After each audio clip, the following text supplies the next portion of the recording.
जय माता दी दोस्तों, कैसे हैं आप सभी। दोस्तों बात कर रहे हैं 26 और 27 जून 2020 के वृश्चिक राशिफल की। जानते हैं कि ये 2 दिन आपके लिए कैसे रहेंगे। साथ ही आपके सोने का कमरा कैसा होना चाहिए, सोने के कमरे में क्या होना चाहिए और क्या नहीं होना चाहिए, या कौन सी चीज़ किस दिशा में होनी चाहिए, तो इन सभी पर चर्चा रहेगी। दोस्तों आगे बढ़ूँ इससे पहले मेरी आपसे रिक्वेस्ट है कि अगर अभी तक आपने मेरे चैनल को सब्सक्राइब नहीं किया है तो प्लीज़ आप इसे सब्सक्राइब ज़रूर कर लें और पास में बने बेल आइकन को भी ज़रूर प्रेस करें। इससे आपको मेरी सभी आने वाली नई वीडियोस की नोटिफिकेशन मिल सकेगी। तो राशिफल जानने से पहले 26 और 27 जून का पंचांग जान लेते हैं। पहले चर्चा करते हैं 26 जून की। 26 जून 2020 दिन शुक्रवार रहेगा। इस दिन आषाढ़ माह शुक्ल पक्ष की पंचमी तिथि रहेगी और सिद्ध नाम का योग बनेगा। मगा नक्षत्र रहेगा इस दिन। अभिजीत मुहूर्त रहेगा सुबह 8:12 से 9:08 तक और राहु काल का समय रहेगा सुबह 10:39 से दोपहर 12:23 तक। और अब बात करते हैं 27 जून की। 27 जून 2020 दिन शनिवार रहेगा। शुक्ल पक्ष की अष्टमी तिथि रहेगी और व्यतिपात नाम का योग बनेगा। पूर्वा फाल्गुनी नक्षत्र रहेगा इस दिन। अभिजीत मुहूर्त रहेगा सुबह 11:56 से दोपहर 12:52 तक और राहु काल का समय रहेगा सुबह 8:54 से 10:39 तक। तो राहु काल में आप कोई भी शुभ कार्य, कोई भी मांगलिक कार्य करने से बचें, क्योंकि राहु काल में किया गया कोई भी कार्य सफलदायी नहीं होता। और अब बात करते हैं वृश्चिक राशिफल की। तो जानते हैं कि ये 2 दिन आपके लिए कैसे रहने वाले हैं। तो 26 और 27 तारीख ये 2 दिन आपके लिए बहुत ही अनुकूल रहेंगे। आप अपने सभी कार्य अपनी इच्छा अनुसार और सही तरीके से उन सभी कार्यों को आप तय समय पर पूरा करने में सफल रहोगे। अपने परिवार का, अपने बड़ों का भरपूर सहयोग आपको मिलेगा। इन दिनों आप खूब मेहनती रहोगे और अपने निर्धारित लक्ष्यों की प्राप्ति के लिए आप मेहनत से कार्य करते दिखाई दोगे। कार्यस्थल पर भी आपकी कुछ जिम्मेदारियां भी बढ़ेंगी। उच्च अधिकारी आपकी मेहनत को देखकर आपकी सराहना करेंगे और आपको प्रोत्साहन देंगे। इस समय आप अपने कार्य में इतना व्यस्त रहेंगे कि आप अपने स्वास्थ्य को भी नज़रअंदाज कर सकते हैं, लेकिन आपको स्वास्थ्य को बिल्कुल भी नज़रअंदाज नहीं करना है। स्वास्थ्य पर भी पूरा ध्यान देना आपके लिए ज़रूरी रहेगा। तो काम के साथ साथ अपनी जिम्मेदारियों को पूरा करने के साथ साथ आप अपने स्वास्थ्य पर भी विशेष ध्यान दें। खान पान पर और योगा अभ्यास पर पूरा ध्यान आपको देना है। और जिस शुभ समाचार का आप लंबे समय से इंतजार कर रहे थे, तो वह शुभ समाचार इन 2 दिनों में आपको मिल सकता है, जिससे आप खुश रहोगे, आपको खुशी मिलेगी। माता पिता को अपनी संतान की शिक्षा संबंधी कार्य संपन्न होने से प्रसन्नता रहेगी। इस समय पिता का भी सहयोग आपको मिलेगा और पिता के कारण आपका कोई काम भी बनेगा। अनुभवी लोगों का मार्गदर्शन मिलने से कई समस्याओं का हल आपको मिलेगा। पारिवारिक रिश्तों में भी मजबूती आएगी। परिवार का वातावरण भी इस दौरान शांतिपूर्ण और प्रेमपूर्ण रहेगा और साथ ही आपका वैवाहिक जीवन भी सुखी रहेगा। आपके जीवन साथी का विपरीत परिस्थितियों में आपका साथ देना आपके संबंधों में और भी अधिक मजबूती लाएगा। प्रेम संबंधों के लिए भी ये बहुत ही शुभ समय है। आर्थिक स्थिति भी आपकी अच्छी रहेगी, आय बढ़ेगी, व्यापार में लाभ आपको होगा। छात्रों के लिए भी ये 2 दिन बहुत ही शुभ रहेंगे। शुद्ध बुद्धि से निर्णय लोगे आप और पढ़ाई में भी मन लगाओगे और साथ ही अपने करियर के बारे में भी जागरूक रहोगे। आपकी मेहनत सफल रहेगी। रिश्तेदारों का, दोस्तों का सहयोग आपको प्राप्त होगा और नए दोस्त भी इस दौरान बनेंगे। सरकारी कार्य में भी आपको सफलता मिलेगी। साथ ही जो भी लोग सरकारी नौकरी में हैं उनके लिए दिन बहुत ही उत्तम रहेगा।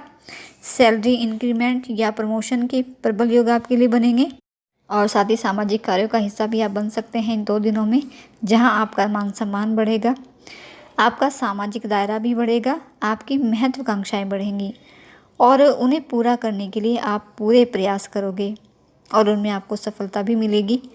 आपकी मेहनत के सकारात्मक परिणाम इन 2 दिनों में आपको मिलने वाले हैं।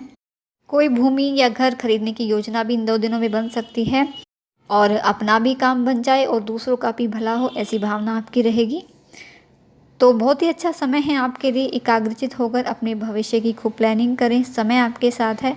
और आपके लिए उपाय की बात करें तो आप हनुमान जी की आराधना करें, हनुमान चालीसा का पाठ करें, क्योंकि हनुमान जी की आराधना करने से, हनुमान चालीसा का पाठ करने से आपके राशि स्वामी मंगल और शनिदेव दोनों ही प्रसन्न होंगे। तो आप हनुमान जी की आराधना ज़रूर करें, हनुमान चालीसा का पाठ आप करें। साथ ही शुक्रवार का दिन रहेगा, माता का दिन है, माँ लक्ष्मी का दिन है और माँ के नवरात्रि, गुप्त नवरात्रि शुरू हो चुके हैं जो कि 29 जून तक रहेंगे। तो माँ की आराधना भी ज़रूर करें, माँ को लाल फूल अर्पित करें। साथ ही दुर्गा सप्तशती का पाठ कर लेते हैं तो ये आपके लिए बहुत ही शुभ रहेगा। और साथ ही सूर्यदेव को भी तांबे के लोटे से जल अर्पित करें, लाल फूल डालकर आप जल अर्पित करें भगवान सूर्यदेव को, तो ये आपके लिए और भी शुभता देगा। तो दोस्तों और अब आगे बढ़ते हैं और करते हैं अपनी अगली चर्चा प्रारंभ। दोस्तों बात करेंगे कि आपके सोने का कमरा कैसा होना चाहिए, कमरे में क्या होना चाहिए, क्या नहीं होना चाहिए और किस दिशा में सिर करके सोना शुभ रहता है, तो सभी चर्चा रहेगी। दोस्तों मकान के मालिक का या घर के मुखिया का सोने का जो कमरा होता है वो दक्षिण पश्चिम कोने में या पश्चिम दिशा में होना चाहिए। दक्षिण पश्चिम यानी ये नैऋत्य कोण भी कहलाता है। नैऋत्य कोण ये पृथ्वी तत्व अर्थात स्थिरता का प्रतीक है। तो इस स्थान पर सोने का कमरा होने से मकान में लंबे समय तक निवास रहता है और स्वास्थ्य भी बेहतर रहता है।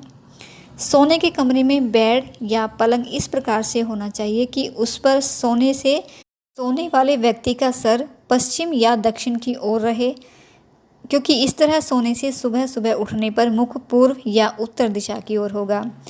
पूर्व दिशा सूर्य की दिशा है, यह जीवनदाता एवं शुभ है बहुत ही। उत्तर दिशा कुबेर की मानी जाती है, तो सुबह उठते समय उस तरफ मुँह होना भी बहुत ही शुभ होता है। और सोने के कमरे में वैसे तो पूजा स्थल ना हो ज़्यादा बेहतर रहता है, शुभ नहीं होता, लेकिन अगर मजबूरीवश या स्थान की कमी के कारण कमरे में ही पूजा स्थल हो तो वह सोने के कमरे में ईशान कोण की तरफ बनाना चाहिए। ऐसी स्थिति में पलंग पर सोते समय सिर पूर्व की तरफ किया जा सकता है ताकि पैर पूजा स्थल की ओर न रहें। और सोने के कमरे का दरवाज़ा एक पल्ले का होना चाहिए। और सोने के कमरे में पलंग के सामने दीवार पर प्रेरक व रमणीक चित्र लगवाने चाहिए। आदर्शवादी चित्र जो हैं वो आत्मबल को बढ़ाते हैं और दाम्पत्य जीवन भी आनंदमय और विश्वासवत बना रहता है। साथ ही पलंग पर सोते समय जो सामने वाली दीवार हो उस पर क्रॉस करके 2 मोर पंख लगाने से भी दाम्पत्य जीवन सुखी रहता है, प्रेम बढ़ता है। और इसके अलावा सोने के कमरे में प्रकाश की व्यवस्था करते समय पलंग पर मुख के सामने प्रकाश की व्यवस्था नहीं होनी चाहिए, क्योंकि वास्तुशास्त्र में इसे अशुभ माना जाता है। सोने के कमरे में प्रकाश हमेशा सिर के पीछे या बाईं ओर पड़ना चाहिए। और सोते समय पैर मुख्य दीवार की ओर नहीं होने चाहिए, क्योंकि इसे भी शुभ नहीं माना जाता, अशुभ माना जाता है मुख्य दीवार की ओर पैर रखकर सोना। और इसके अलावा वास्तुशास्त्र के अनुसार ड्रेसिंग टेबल उत्तर दिशा में पूर्व की ओर रखी जानी चाहिए।